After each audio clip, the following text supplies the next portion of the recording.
बोलो भागवत भगवान की जय। द्वादश स्कंद तीसरा अध्याय।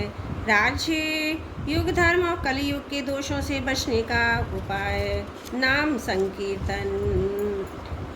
श्री सुखदेव जी कहते हैं, परीक्षित, जब पृथ्वी देखती है कि राजा लोग मुझ पर विजय प्राप्त करने के लिए उतावले हो रहे हैं, तब वह हंसने लगती है और कहती है, कितनी आश्चर्य की बात है कि राजा लोग स्वयं मौत के खिलौने हैं, मुझे जीतना चाहते हैं। राजाओं से ये बात छिपी नहीं कि वे एक न एक दिन मर जाएंगे, फिर भी व्यर्थ में ही मुझे जीतने की कामना करते हैं। सचमुच इस कामना से अंधे होने के कारण ही वे पानी के बुलबुले के समान क्षणभंगुर शरीर पर विश्वास कर बैठते हैं और धोखा खाते हैं। वे सोचते हैं कि हम पहले मन के सहित अपनी पांचों इंद्रियों पर विजय प्राप्त करेंगे, अपने भीतरी शत्रुओं को वश में करेंगे, क्योंकि उनको जीते बिना शत्रुओं को जीतना कठिन है। इसके बाद अपने शत्रु के मंत्रियों, आत्माताओं, नागरिकों, नेताओं, समस्त सेना को भी वश में कर लेंगे।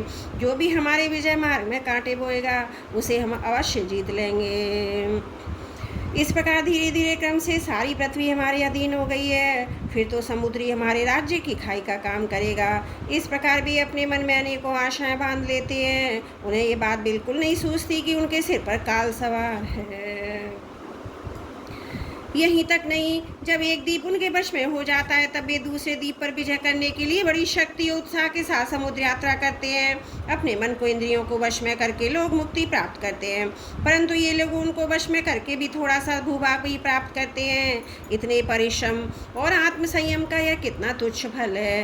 परीक्षित, पृथ्वी कहती है कि बड़े बड़े मनु और उनके वीर पुत्र मुझे ज्यों की त्यों छोड़कर जहाँ से आए थे वहीं खाली हाथ लौट गए, मुझे अपने साथ ले ना जा सके।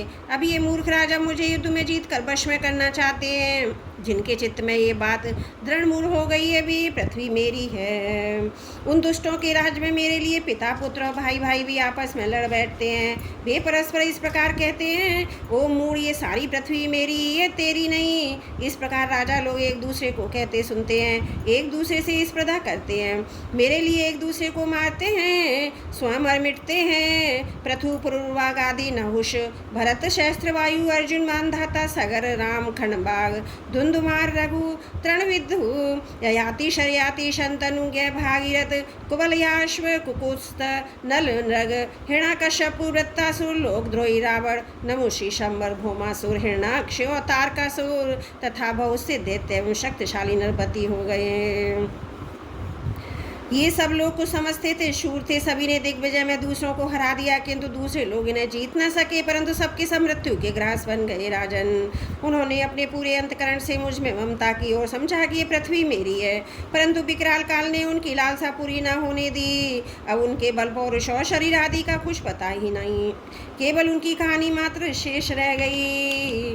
परीक्षित, संसार में बड़े बड़े प्रतापी और महान पुरुष हुए, वे लोक में अपने यश का विस्तार करके यहाँ से चल बसे।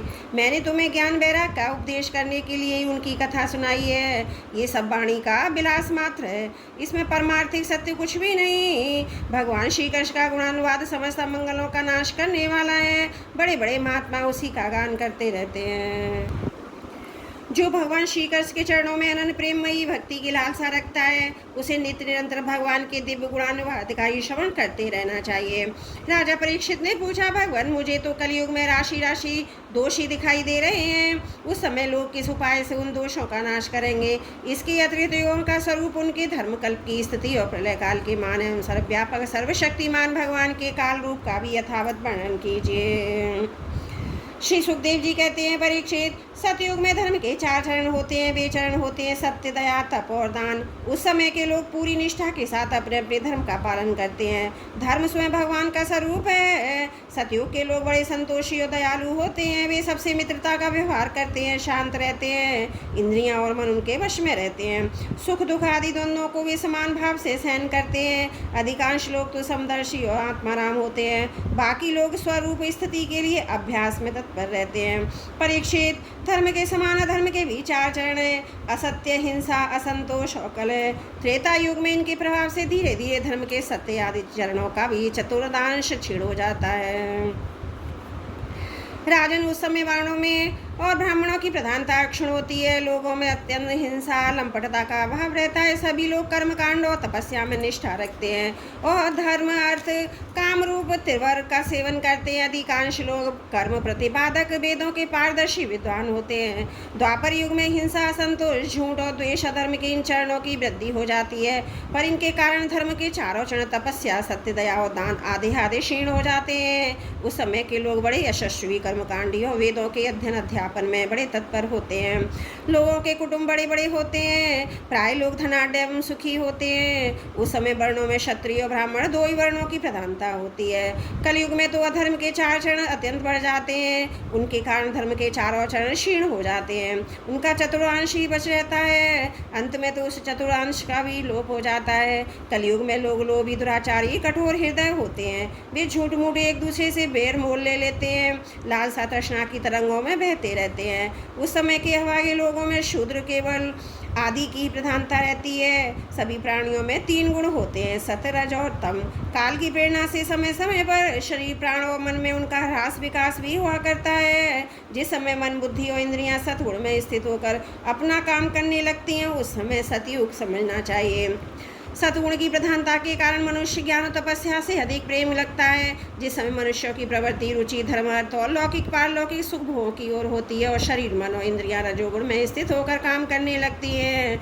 बुद्धिमान परीक्षित समझना चाहिए कि उस समय त्रेता युग अपना काम कर रहा है। जिस समय लोभ असंतोष अभिमान दम और मत्सर आदि दोषों का बोलबाला हो, मनुष्य बड़े उत्साह और रुचि के अनुसार सकाम कर्मों में लगना चाहिए। उस समय द्वापर युग समझना चाहिए। अवश्य रजोगुण और तमोगुण की मिश्रित प्रधानता का नाम ही द्वापर युग है। जिस समय झूठ मूठ तंद्रा निंद्रा हिंसा विषाद शोक मोह भय दीनता की प्रधानता हो, उसे तमोगुण प्रधान कलयुग समझना चाहिए। जब कलयुग का राज होता है तब लोगों की दृष्टि शुद्र हो जाती है।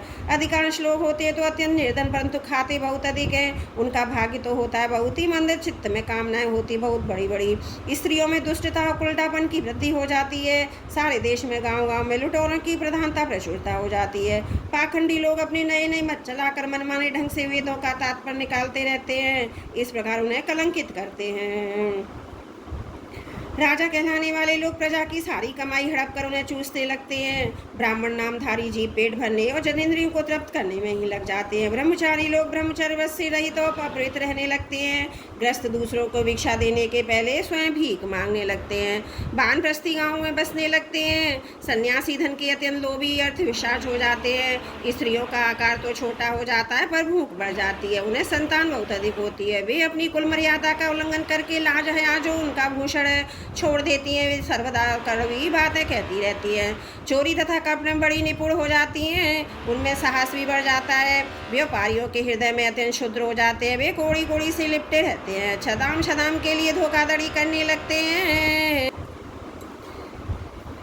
तो क्या आपत्ति काल न होने पर धनी होने पर भी वे निम्न श्रेणी के व्यापारियों की सतोष निंदा करते हैं, ठीक समझने अपनाने लगते हैं। स्वामी चाहे सर्वश्री क्यों ना हो, जब सेवक लोग देखते हैं कि इसके पास धन दौलत नहीं है तब उसे छोड़कर भाग जाते हैं। सेवक चाहे कितना ही बुरा ना क्यों ना हो, परंतु जब वह किसी विपत्ति में पड़ जाता है तब स्वामी उसे छोड़ देते हैं। तो क्या गौएं बेचने जाती हैं, दूध देना बंद कर देती हैं, तब लोग उनका परित्याग कर देते हैं। प्रिय परीक्षित, कलयुग के मनुष्य बड़े ही लंपट हो जाते हैं। वे अपनी काम वासना को तृप्त करने के लिए ही किसी से प्रेम करते हैं। वे विषय वासना के वशीभूत होकर इतने दीन हो जाते हैं, माता पिता भाई बंधु मित्रों को भी छोड़कर केवल अपनी साली व सालों से ही सलाह लेने लगते हैं। शूद्र तपस्वियों का भेष बनाकर अपना पेट भरते हैं और दान देने लगते हैं। जिन्हें धर्म का रत्ती भर भी ज्ञान नहीं है वे ऊंचे सिंहासन पर विराजमान होकर धर्म का उपदेश करने लगते हैं। प्रिय परीक्षित, कलयुग की प्रजा सूखा पड़ने के कारण अत्यंत भरी बात आतुर हो जाती है। एक तो दुर्भिक्ष और दूसरे शासकों की कर वृद्धि। प्रजा के शरीर में केवल अस्थि पंजर और मन में केवल उद्वेग शेष रह जाता है। प्राण रक्षा के लिए रोटी का टुकड़ा मिलना भी कठिन हो जाता है। कलयुग में प्रजा शरीर ढकने के लिए वस्त्र और पेट की ज्वाला शांत करने के लिए रोटी, पीने के लिए पानी, सोने के लिए 2 हाथ जमीन से भी वंचित हो जाती है। उसे दाम्पत्य जीवन, स्नान, आभूषण पहनने तक की सुविधा नहीं रहती। लोगों की आकृति, प्रकृति, चेष्टाएं पिशाचों की जैसी हो जाती है। कलयुग में लोग अधिक जन्म की तो बात ही क्या, कुछ कौड़ियों के लिए आपस में बैर विरोध करने लगते। बहुत दिनों के सद्भाव और मित्रता को तिलांजलि दे देते हैं। इतना ही नहीं, वे दमड़ी दमड़ी के लिए भी अपने सगे संबंधियों की हत्या कर बैठते हैं, अपने प्रिय प्राणों से भी हाथ धो बैठते हैं। परीक्षित, कलयुग के शूद्र प्राणी केवल काम वासना की पूर्ति और पेट भरने की धुन में ही लगे रहते हैं। पुत्र अपने बूढ़े माँ बाप की भी रक्षा पालन पोषण नहीं करते, उनकी उपेक्षा कर देते हैं। पिता अपने निपुण से निपुण सब कामों में योग्य पुत्रों की भी परवाह नहीं करते, उन्हें अलग कर देते हैं। परीक्षित, श्री भगवान ही चराचर के जगत परम पिता परम गुरु हैं। इंद्र, ब्रह्मा और त्रिलोकाधिपति उनके चरण कमलों में अपना सिर झुकाकर सर्वस्व समर्पण करते रहते हैं। उनका ऐश्वर्य अनंत है, वे एक रस अपने स्वरूप में स्थित हैं। परंतु कलयुग में लोगों में इतनी मूर्खता फैल जाती है, पाखंडियों के कारण लोगों का चित्त इतना भटक जाता है कि प्राय लोग अपने कर्म और भावनाओं के द्वारा भगवान की पूजा से भी विमुख हो जाते हैं। मनुष्य मरने के समय आतुरता की स्थिति में अथवा गिरते फिसलते समय विवश होकर भी यदि भगवान के लिए एक नाम का उच्चारण कर लें तो उसके सारे कर्म बंधन छिन्न भिन्न हो जाते हैं, उसे उत्तम से उत्तम गति प्राप्त होती है। परंतु हाय रे कलयुग से प्रभावित होकर लोग इन भगवान की आराधना से भी विमुख हो जाते हैं। परीक्षित, कलयुग के अनेकों दोष हैं, कुछ दूसरी वस्तुएं भी हैं, स्थानों में भी दोष की प्रधानता हो जाती है। सब दोषों का मूल स्रोत तो ये अंतकरण ही है। परंतु जब पुरुषोत्तम भगवान हृदय में आ विराजते हैं तब उनकी सन्निधि मात्र से ही सबके सब दोष नष्ट हो जाते हैं। भगवान के रूप, गुण, लीला, धाम, नाम के श्रवण, संकीर्तन, ध्यान, पूजन और आदर से भी मनुष्य के हृदय में आकर विराजमान हो जाते हैं। और एक दो जन्म की पापों की तो बात ही क्या है, हजारों जन्मों के पाप के ढेर भी क्षण भर में भस्म होकर देते हैं। जैसे सोने के साथ संयुक्त होकर अग्नि उसके धातु संबंधी मलिनता आदि दोषों को नष्ट कर देती है, वैसे ही साधकों के हृदय में स्थित होकर भगवान विष्णु उनके अशुभ संस्कारों को सदा के लिए मिटा देते हैं। परीक्षित, विद्या, तपस्या, प्राणायाम, समस्त प्राणियों के प्रति मित्र भाव, तीर्थ स्नान, व्रत, दान और जप आदि किसी भी साधन से मनुष्य के अंतकरण की वैसी वास्तविकता शुद्धि नहीं होती जैसी शुद्धि भगवान पुरुषोत्तम के हृदय में विराजमान हो जाने पर होती है। परीक्षित, अब तुम्हारी मृत्यु का समय निकट आ गया है, अब सावधान हो जाओ, पूरी शक्ति से अंतकरण की सारी वृत्तियों से भगवान श्री कृष्ण को अपने हृदय सिंहासन पर बिठा लो। ऐसा करने से अवश्य तुम्हें परम गति की प्राप्ति होगी। जो लोग मृत्यु के निकट पहुंच रहे हैं उन्हें इस सब प्रकार से ऐश्वर्यशाली भगवान का ही ध्यान करना चाहिए। प्यारे परीक्षित, सबके परम आश्रय और सर्वात्मा भगवान अपना ध्यान करने वाले को अपने स्वरूप में लीन कर लेते हैं, उसे अपना स्वरूप बना लेते हैं। परीक्षित, यूँ तो कलयुग दोषों का खजाना है, परंतु इसमें एक बहुत बड़ा गुण है। वह गुण यही है कि कलयुग में केवल भगवान श्री कृष्ण संकीर्तन करने मात्र से ही सारी आसक्तियाँ छूट जाती हैं, परमात्म तत्व की प्राप्ति हो जाती है। सतयुग में भगवान का ध्यान करने से, त्रेता में बड़े बड़े यज्ञों के द्वारा उनकी आराधना करने से और द्वापर में विधि पूर्वक उनकी पूजा सेवा से जो फल मिलता है वह कलयुग में केवल भगवत नाम संकीर्तन करने से ही प्राप्त हो जाता है। बोलो भागवत भगवान की जय। 12 स्कंद 3रा अध्याय समाप्त। त्रुटियों के लिए क्षमा चाहती हूँ।